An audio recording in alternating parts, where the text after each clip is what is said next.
Le design humain peut nous apporter des informations sur beaucoup d'aspects de notre fonctionnement énergétique, notamment sur l'amour, entre guillemets. Dans cette vidéo, je vais vous parler des 3 formes d'amour que je peux voir sur le schéma corporel d'une personne.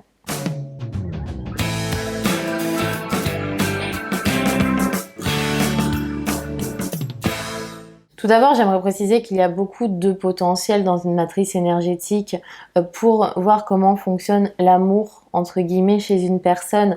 Là, je vais vous parler de 3 aspects, mais ce n'est vraiment pas limité à ça. Il y a beaucoup d'autres choses, beaucoup d'autres centres qui peuvent avoir une influence également. Mais moi, j'aimerais vous parler de 3 formes d'amour en fonction de 3 centres énergétiques. Le centre du plexus solaire, le centre du cœur égo et le centre G. Tout d'abord, on va voir le centre du plexus solaire. Le centre du plexus solaire, c'est le centre des émotions, c'est le centre des désirs, c'est le centre des fantasmes également. C'est le centre des passions et des besoins affectifs. Il y a une notion de sexualité également, même si souvent on pense que la sexualité, c'est en lien avec le centre sacral, mais en réalité, le centre du plexus solaire, il a un énorme rôle dans tout ça. Donc tout ça pour dire que le plexus solaire, ça va être une notion d'amour passionnel. Quand on parle de passion, quand on parle de sentiments, vous savez, tous ces désirs, toutes ces passions qu'on peut avoir envers une personne, c'est quelque chose d'assez fluctuant. Le plexus solaire, une de ses particularités principales, c'est justement ses hauts et ses bas, ses vagues émotionnelles, ça fluctue. C'est pour ça qu'on dit que souvent la passion, c'est instable. Les passions du début, petit à petit, elles laissent leur place à d'autres choses dans une relation, notamment une relation amoureuse. Mais c'est pour ça, c'est parce que le plexus solaire, c'est très puissant, mais c'est également très fluctuant. Une autre forme d'amour dont j'aimerais vous parler en design humain, c'est en lien avec le centre du cœur égo. Le centre du cœur égo, c'est le centre de la volonté, de la motivation. C'est un centre moteur, c'est une énergie qui peut être très puissante. Mais c'est également le centre de la tribu. Le cœur égo, on l'appelle le centre du cœur parce que c'est le cœur de la tribu. C'est la famille, c'est les valeurs. Et c'est également un centre d'équilibre. On n'est pas dans l'amour inconditionnel dont on va parler après, mais on est dans l'amour sous condition. Je fais ça pour toi si tu fais ça pour moi. Il y a besoin de cet équilibre. Mais il n'y a rien de mauvais à ça parce que souvent quand on parle du centre du cœur égo, on dit il y a aucun lien avec l'amour en fait. En général, on va plutôt scinder la chose. D'un côté, il y a l'amour avec le cœur et de l'autre côté, il y a l'ego. Mais moi, je vois pas les choses comme ça, ou en tout cas, quand on regarde à travers le design humain, la science du design humain, en réalité, l'amour du cœur égo, de l'ego, ça fonctionne. C'est comme ça que fonctionne une tribu. On a des besoins. On a besoin d'équilibre et c'est comme ça que fonctionne une famille, avec cet équilibre, ces échanges. Et ça a fait ses preuves dans les fonctionnements des familles, même des groupes de travail, tout ça. Il y a besoin de cet équilibre. Quand on a le centre du cœur égo défini, c'est tout à fait normal et sain que quand on donne de l'amour à quelqu'un, on a envie d'en recevoir en retour.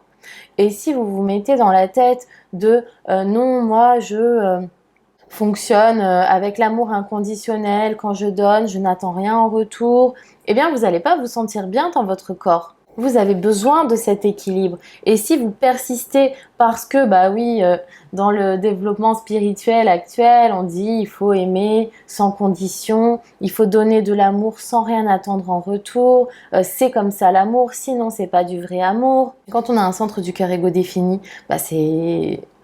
on peut y laisser notre santé en fait à fonctionner comme ça. Parce qu'on n'est pas fait pour ça. On est fait pour un équilibre entre ce qu'on donne et ce qu'on reçoit. Et c'est tout à fait sain et tout à fait correct. Et il n'y a pas besoin de culpabiliser de ça en fait. Par contre, il est important du coup de mettre à plat vraiment quelles sont les valeurs qui nous appartiennent, quelles sont les valeurs qui sont conditionnées, qui nous ont été conditionnées, qui ne nous appartiennent pas. Quels sont mes besoins? Parce que bien sûr, au milieu de tout ça, il y a beaucoup de conditionnements et donc c'est pas forcément évident de savoir quelles valeurs nous appartiennent et quelles valeurs ne nous appartiennent pas. Et en troisième lieu, je voulais vous parler du centre G. Le centre G, qui est le centre de la direction, le centre de l'identité, mais c'est aussi accessoirement le centre de l'amour inconditionnel. Dans le centre G, il existe 4 portes d'amour inconditionnel. La porte 10 qui est la porte de l'amour de soi, la porte 46 qui est la porte de l'amour du corps, la porte 15 c'est la porte de l'amour des extrêmes. Vous savez, les extrêmes dans l'humanité. Avoir autant d'amour pour par exemple un tueur en série que pour... comment elle s'appelle, la dame gentille là qui... Oh, j'ai un trou. Mais si, vous savez, cette dame là... Je la donne tout le temps en exemple, mais aujourd'hui je m'en souviens plus, je sais pas pourquoi. Elle est générateur manifesteur en plus. Mère Teresa!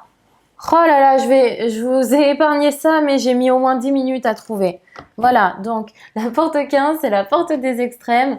Et en fait, c'est la capacité, en quelque sorte, à donner autant d'amour à Mère Teresa qu'à un tueur en série. Donc c'est vraiment les deux extrêmes, la bonté à l'état pur et les personnes les plus obscures qui existent. Et la quatrième porte, c'est la porte 25. Et c'est la porte de l'amour de la vie, en quelque sorte.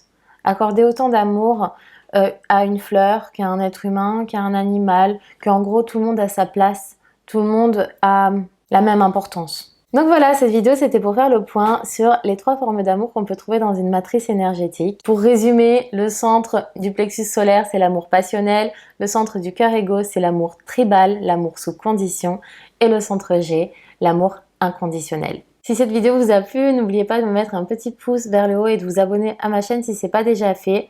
Si vous voulez en savoir plus sur les services que je propose, n'hésitez pas à aller voir les liens en dessous sur mon site internet.